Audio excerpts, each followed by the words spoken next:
மோகன் பாகவத் 75 வயது குறிப்பிட்டது எதிர்கட்சிகளுக்கும் உட்படும் என்று சொல்லுகிறார்.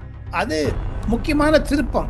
இந்த பின்னணியில் பார்த்தீங்கன்னா நிஷிகாந்த் தூபே பேசியிருப்பது பாஜகவினர் வரவேற்கின்றனர். 150 பேர் திமுகவில் துரைமுருகனுக்கும் உதயநிதிக்கும், துரைமுருகனுக்கும் சபரீசனுக்கும், துரைமுருகனுக்கும் கனிமொழிக்கும் இருக்கக்கூடிய கருத்து வேறுபாடு என்பது இது போக போக சரியாகிவிடும். அமித்ஷா கையில் இருக்கக்கூடிய தொல்லை அந்த ஒரு சர்வே ரிப்போர்ட் படி, எடப்பாடி பழனிசாமியுடைய சர்வே ரிப்போர்ட் படி பார்த்தீங்கன்னா கண்டிப்பாக திமுக 80-90 சீட்டுக்கு மேலே போகாது.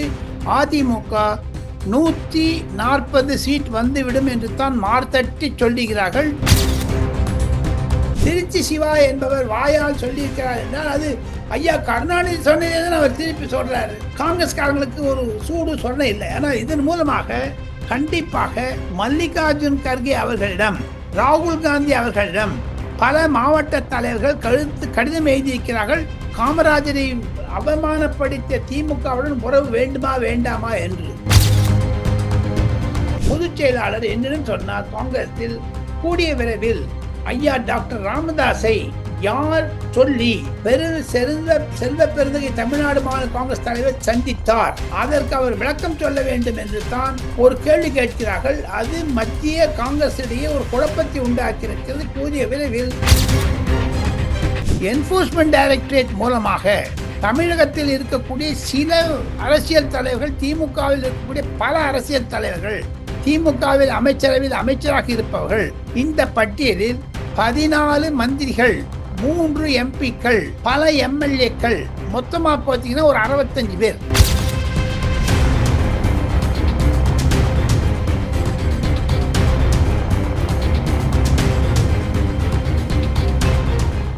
ரியல் ஒன் நண்பர்கள், உறவுகள் அனைவருக்கும் வணக்கம்.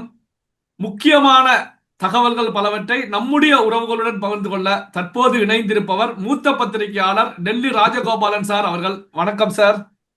நமஸ்காரம். நமஸ்காரம் சிவா. நமஸ்காரம். பாஜகவுடைய எம்பி நிஷிகாந்த் துபே அவர்கள் ஒரு கருத்துக்களை முன் வச்சாங்க. அது இந்தியா முழுவதும் பேசு பொருளாக மாறி இருக்கிறது. என்ன அப்படின்னா, மோடி இல்லைன்னா பாஜகவா 150 தொகுதிகளுக்கு மேல் வெற்றி பெற முடியாது அப்படிங்கிற கருத்துக்களை முன் வச்சிருக்காங்க. இது RSS தலைவர் மோகன் பகவத் சமீபத்துல ஒரு கருத்தை முன் வச்சாங்க. என்ன அப்படின்னா, 75 வயதுக்கு மேற்பட்டவர்கள் அடுத்த தலைமுறையினருக்கு வழிவிட வேண்டும், அரசியலை விட்டு ஒதுங்க வேண்டும் அப்படின்னு சொல்லி முன் வச்சிருந்தாங்க. அதற்கு பதிலடியாகவும் பார்த்துக்கிட்டு இருக்காங்க. இதை நீங்க எப்படி சார் பாக்குறீங்க?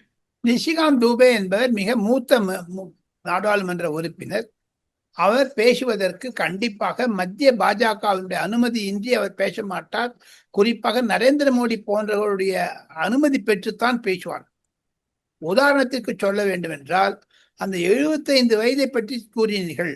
நிஷிகாந்த் தூபே சொல்லுவதில் தவறு கிடையாது.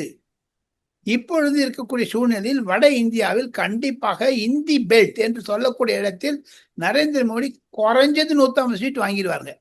அடிச்சு எப்ப எலெக்ஷன் வச்சாலும் சரி. ஆனால் 75 வயது என்று சொல்லுகிறீர்களே, மல்லிகார்ஜுன் கர்கே வயது என்ன, லாலு பிரசாத் வயது என்ன, சோனியா காந்தி வயது என்ன, சரத்பவார் வயது என்ன, இதை கேட்க மாட்டாங்களா? அது கேட்கறதுக்கு தானே இந்த 75 வயசுக்கு பூதத்தை கிளப்பி விட்டுருக்காரு. அந்த பற்றி இன்று டெல்லியில் பிரசுரமாகக்கூடிய இந்தியன் எக்ஸ்பிரஸில் ராம் மாதவ் என்று சொல்லக்கூடிய பாஜகவுடைய அகில இந்திய பொதுச் செயலாளர் ஒரு கட்டுரை எழுதியிருக்கிறார். அது மோகன் பாகவத் 75 வயது குறிப்பிட்டது எதிர்கட்சிகளுக்கும் உட்படும் என்று சொல்லுகிறார். அது முக்கியமான திருப்பம். இந்த பின்னணியில் பார்த்தீங்கன்னா நிஷிகாந்த் தூபே பேசியிருப்பது பாஜகவினர் வரவேற்கின்றனர். 150 பேர் அந்த சீட் எல்லாமே RSSிற்கும் பாஜகவிற்கும் கண்டிப்பாக கருத்து வேறுபாடு இருக்கிறது. எப்படி திமுகவில் துரைமுருகனுக்கும் கருணாநிதிக்கும், துரைமுருகனுக்கும் உதயநிதிக்கும், துரைமுருகனுக்கும் சபரீசனுக்கும், துரைமுருகனுக்கும் கனிமொழிக்கும் இருக்கக்கூடிய கருத்து வேறுபாடு என்பது பாஜகவில் மூத்த தலைவர்களான மோடிக்கும் அமித்ஷாவிற்கும் மோகன் பாகவத்துக்கு இடையே கண்டிப்பாக மோதல் இருக்கத்தான் இருக்கிறது. அது யதார்த்தம், உண்மை. இருப்பினும் அந்த சண்டை பிரிவுகளுக்கு போகாதுங்க. அந்த சண்டை மகாராஷ்டிரா தேர்தலில் காண்பித்து விட்டார்கள் RSS யார் என்பதை. அதே மாதிரி டெல்லி தேர்தலில் காண்பித்து விட்டார்கள் பாஜகவிற்கு முன்னிலை இருப்பது RSS. தமிழகத்திலும் காண்பிப்பார்கள். தமிழகத்திற்கு குறிப்பாக RSS உடைய தலைவர் மோகன் பாகவத் 27ஆம் தேதி பாலக்காடு போறாருங்க. மோடி 27ஆம் தேதி திருச்சியில் இருக்காருங்க. 28ஆம் தேதி காலையில மோகன் பாகவத் கோயம்புத்தூர் வராருங்க. அந்த கோயம்புத்தூர் தான் வேலுமணி சந்திச்சாருங்க. ஸோ இதெல்லாம் வச்சு பார்த்தா தமிழகத்திலும் RSS உடைய முக்கியமான பாகம் இருக்கும். 2026 கண்டிப்பாக மோகன் பாகவத்துடைய ஆதரவின் மீது நரேந்திர மோடியுடைய ஒருங்கிணைப்பின் பேரில் திமுக ஆட்சி வீழ்த்தப்படும் என்பதுதான் RSS பாஜகவுடைய கொள்கை என்று RS காரர்கள் வெளிப்படையாக சொல்லுகிறார்கள். சிவா சார், இப்ப நேற்று தனியார் தொலைக்காட்சி சர்வே வெளியிட்டு இருக்காங்க. இந்த சர்வேயின் அடிப்படையில பார்க்கும்போது திமுக கூட்டணி 105 தொகுதியில வெற்றி பெறும். அதிமுக பாஜக கூட்டணி 90 தொகுதிகளில் வெற்றி பெறும். 39 தொகுதிகள் இழுபறியான நிலையில இருக்கிறது அப்படின்னு சொல்லி வெளியிடப்பட்டிருக்கிறது. இந்த தனியார் தொலைக்காட்சி சர்வே நீங்க எப்படி சார் பாக்குறீங்க? இது போக போக சரியாகிவிடும். அமித்ஷா கையில் இருக்கக்கூடிய அந்த ஒரு சர்வே ரிப்போர்ட் படி, எடப்பாடி பழனிசாமியுடைய சர்வே ரிப்போர்ட் படி பார்த்தீங்கன்னா கண்டிப்பாக திமுக 80-90 சீட்டுக்கு மேல போகாது. அதிமுக 140 சீட் வந்துவிடும் என்று தான் மார்த்தட்டி சொல்லுகிறார்கள். எடப்பாடி பழனிசாமி பாஜக, பாமக தலைமையில் இருக்கக்கூடிய ஒரு அமைச்சரவையில் கண்டிப்பாக அவருடைய ஆதரவு கிடைக்கும். எடப்பாடி பழனிசாமி முதலமைச்சர் என்று ஒரு முற்றுப்புள்ளி வைக்க வேண்டியதுதாங்க. காங்கிரஸ்ல இருக்கக்கூடிய ஒரு குழப்பத்தை பார்த்தீங்கன்னா திமுகவோட இருக்காங்களா இல்லையா தெரியலீங்க. ஆனா பாஜக கூட்டணி உறுதியாக இருக்கிறது. பாஜக கூட்டணி உடையும் என்று திருப்பி சொன்னதால உடையலைங்க. தனியார் தொலைக்காட்சியுடைய பேட்டி, அதாவது கருத்து கணிப்பு தவறானது. போகத்தான் தெரியும். இப்போ விஜய் களத்தில் இறங்கினா நிலைமை மாறும். நரேந்திர மோடி வந்த பிறகு நிலைமை மாறும். மீண்டும் எடப்பாடி பழனிசாமி ஒரு சுற்றுப்பயணம் செய்து வைக்கிறார், அதில் நிலைமை மாறும். பவன் கல்யாண் வர்றாரு, அதில் நிலைமை மாறும். யோகி ஆதித்யநாத் வர்றாரு, நிலைமை மாறும். இருப்பினும் தேர்தல் கடுமையான போட்டி இருக்கக்கூடிய தேர்தல்.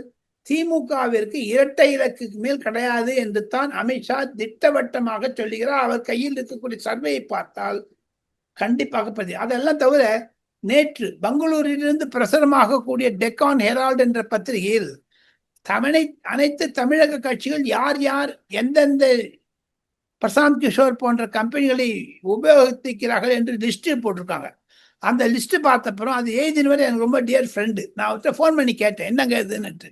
அதையும் தவிர நான் ஒரு தொலைக்காட்சி, ஆங்கில தொலைக்காட்சியில் டெல்லியில் அகில இந்திய அளவில் கன்சல்டன்ட் ஆலோசகராக இருப்பதனால் அந்த தொலைக்காட்சிக்கு வரக்கூடிய டேட்டாஸ், ஸ்டாட்டிஸ்டிக்ஸ் எல்லாத்தையும் வைத்து பார்த்தால் கண்டிப்பாக தமிழகத்தில் ஒரு இழுபறி நிலை இருக்கிறது. எடப்பாடி பழனிசாமி முந்திக்கிறார். அதே சமயத்தில் மு.க. ஸ்டாலினுடைய ஒரு எண்ணிக்கை 2 இலக்குக்கு கீழே தான் போயிடுதுங்க. இது வரைக்கும் திமுக கூட்டணி இல்லாத அரசாங்கம் பண்ணதே கிடையாதுங்க. வித்தவுட் அலையன்ஸ் பண்ணதே இல்லைங்க. இது வெயிட் அண்ட் வாட்ச் அப்படிதான் தெரியுதுங்க. அந்த தனியார் கட்சியினுடைய ஒரு ஒரு கருத்து கணிப்பு தவறானதாக இருந்தாலும் ஆச்சரியப்படுவதற்கு இல்லை. சிவா சார், இப்ப திருச்சி சிவா அவர்கள் காமராஜர் குறித்து பேசிய பிறகு திமுகவுக்கு வாக்கு வங்கியில் சரிவு ஏற்பட்டிருக்கிறது, நாடார் சமுதாய மக்களை பெரிய அளவுக்கு கொந்தளிக்க வைத்திருக்கிறது அப்படின்னு சொல்லப்படுது. இது உண்மையா சார்? உண்மை. அதற்குத்தான் திருச்சி வேலுசாமி போன்றவர்கள் கருப்பு கொடி காண்பிக்க ஆரம்பித்து விட்டார்கள் சிவாவுடைய வீட்டில். சிவா என்பவர் நிஷிகாந்த் துபேன்னு நீங்க பேசினீங்க ஆரம்பத்துல. அவரை பத்தி விவாதிக்கக்கூடிய தமிழக ஊடகங்கள் புதிய தலைமுறை, நியூஸ் 8, நியூஸ் 7, நியூஸ் 18, தெருத்தந்தி போன்ற தலைப்பு முக்கியமான இருக்கக்கூடிய ஊடகங்கள் ஏன் திருச்சி சிவாவை பற்றி விவாதிக்கவில்லை? திருச்சி சிவா என்பவர் வாயால் சொல்லியிருக்கிறார் என்றால் அது ஐயா கருணாநிதி சொன்னதே அவர் திருப்பி சொல்றாரு. காங்கிரஸ்காரங்களுக்கு ஒரு சூடு சொன்ன இல்லை. ஆனால் இதன் மூலமாக கண்டிப்பாக மல்லிகார்ஜுன் கர்கே அவர்களிடம், ராகுல் காந்தி அவர்களிடம் பல மாவட்ட தலைவர்கள் கடிதம் எழுதியிருக்கிறார்கள். காமராஜரை அவமானப்படுத்திய திமுகவுடன் உறவு வேண்டுமா வேண்டாமா என்று. செல்வ பெருந்தகை முற்றுப்புள்ளி வைத்தது என்று சொன்னாலும் செல்வ பெருந்தகை யார் போய் முற்றுப்புள்ளி வைக்க சொன்னார்கள் என்று அதே தலைவர்கள் கேட்கிறார்கள். டெல்லியில் வந்து முகாமிட்டிருக்கிறார்கள். அவர்கள் கண்டிப்பாக செல்வ பெருந்தகையை தலைவர் பதவியிலிருந்து இறக்கிவிட்டு அதிமுகவுடன் பேசலாமா என்று கூட பேச ஆரம்பித்திருக்கிறார்கள். இது காங்கிரசுடைய தலைமை பீடம்.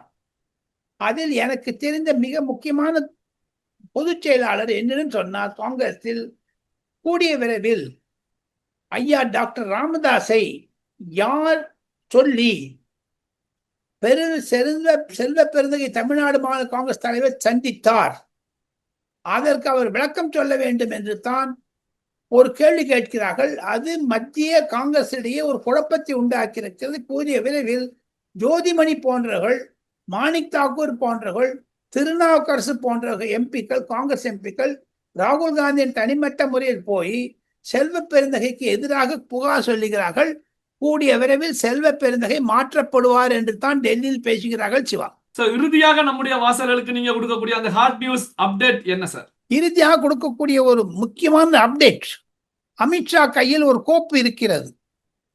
ஏற்கனவே நான் சொல்லி இருக்கிறேன், என்போர்ஸ்மெண்ட் டைரக்டரேட் மூலமாக தமிழகத்தில் இருக்கக்கூடிய சில அரசியல் தலைவர்கள், திமுகவில் இருக்கக்கூடிய பல அரசியல் தலைவர்கள், முக்கியஸ்தர்கள், திமுக முதல் குடும்பத்தில் நெருங்கியவர்கள், திமுகவில் எம்எல்ஏ எம்பியாக இருப்பவர்கள், திமுகவில் அமைச்சரவையில் அமைச்சராக இருப்பவர்கள், இந்த பட்டியலில் 14 மந்திரிகள், 3 எம்பிக்கள், பல எம்எல்ஏக்கள், மொத்தமா பார்த்தீங்கன்னா ஒரு 65 பேர்.